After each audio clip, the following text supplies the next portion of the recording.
The 8th of March, 1973, Andrews Air Force Base. A U.S. military plane touches down after a long flight from Southeast Asia. The hatch opens. A gaunt figure appears, aided by two nurses. He should be in a wheelchair, but he won't allow it. He wants to walk. And when his boots hit American soil, he stops, drops to his knees, and kisses the ground.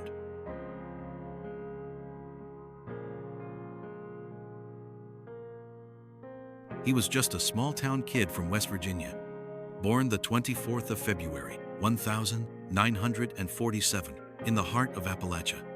Graduated from Tigard's Valley High in '65. Smart, focused, future electrical engineer. But in 1967, the draft changed all that. 1 year later, Gale Kerns was no longer a student, he was a soldier. At Fort Benning, Georgia, he trained hard, became a squad leader with Company A, 3rd Battalion, 12th Infantry Regiment, 4th Infantry Division. Vietnam was calling. Cam Ranh Bay to Pleiku. The jungles were unforgiving. So was the enemy. The 27th of March, 1969. It was supposed to be a routine recon mission. Instead, it became a nightmare.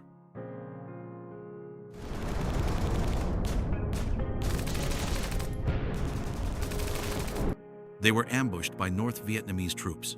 In the chaos, Gail was hit a bullet to the left temple. He went down. When I regained consciousness, I was a prisoner of war. I lapsed in and out for days. I couldn't speak. I couldn't walk. I had epilepsy from the injury. The other POWs kept me alive. No medicine, no real treatment, just pain and silence. The bullet had paralyzed half his body. It took months to move his legs again, but that wasn't the end. He was crammed into a tiny bamboo cage in a Cambodian jungle. 4 men, no space, no light, 2 years in that cage. Then came the forced march north. Destination, Hanoi Hilton. He couldn't walk the whole way. His comrades built a stretcher out of bamboo, carried him themselves. The hills were the worst. I had to slide down on my rear end. I don't know how I made it. It was either go or be shot. Hoa Lo Prison, the infamous Hanoi Hilton. Conditions weren't better, they were worse. His seizures went untreated. His body deteriorated.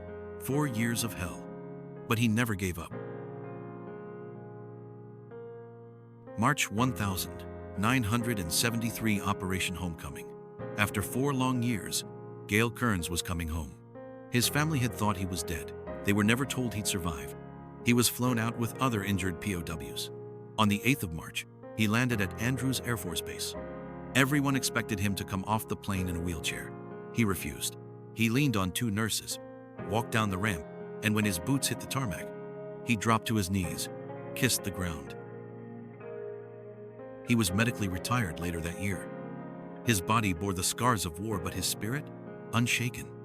For his service, Staff Sergeant Gale Kerns was awarded the Purple Heart, the Bronze Star with Valor, the Vietnam Gallantry Cross, and a dozen more honors. But the medal that mattered most? That moment, on the tarmac, when he kissed the dirt of the country he nearly died for. Gale Kerns survived what should have killed him. Because of the men who carried him, because of his will to live, because of a promise to make it home. Some heroes come home to parades. Others crawl back through hell and kiss the ground beneath their feet.